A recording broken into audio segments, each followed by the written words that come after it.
بداية كلامي بقول إن في ناس كتيرة جدا مش هتتفق معايا على الفيديو ده، لكن انت ممكن تعمله سيف وتتفرج عليه يوم لما الوعي عندك يكون موجود.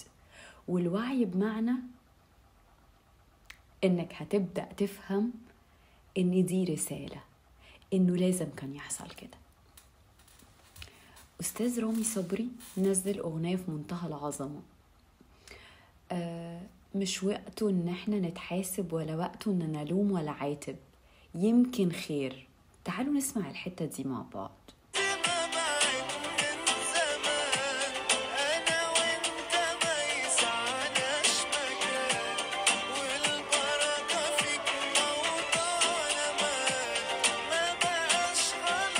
كان لازم أبعد من زمان، موضوعنا مات والبركة فيك.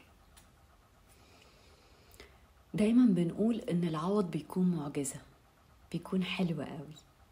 العوض فعلا بيكون معجزة، بس مع الناس الوفية اللي عارفة إن هي قدمت كل حاجة.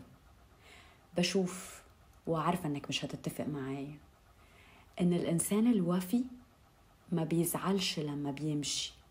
الإنسان الخاين والإنسان اللي كان سيء مع الطرف التاني هو اللي يتكسف من نفسه، مش انت. عارف ليه مش انت؟ علشان كده الأستاذ رامي صبري بيقول ايه؟ موضوعنا مات والبركة فيك. البركة فيك انت انك خلتني افهم نفسي، البركة فيك انت انك عرفتني قيمتي، البركة فيك انت انك اديتني درس عرفني ايه اللي كان ناقص عندي وايه اللي خلاني انجذب لحد زيك. البركة فيك انت انك عرفتني انا كنت مستحملة حاجات ما ينفعش استحملها ليه. البركة فيك انت انك جيتلي بتقولي احنا مش هينفع نكمل، وعلشان اسباب مش منطقية بالمرة، وعلشان المفروض ان انت شايف نفسك عظيم قوي وبتعمل اسقاط عليا بان انا عندي مشاكل، رغم ان انت اللي عندك مشاكل. فاشكرك.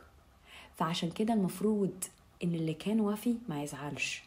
العوض فعلا بيكون معجزة، والعوض ليهم هو برضو بيكون حلو، بس بيكون حلو. بس هما مهما قابلوا مش هيلاقوا شبهنا تاني.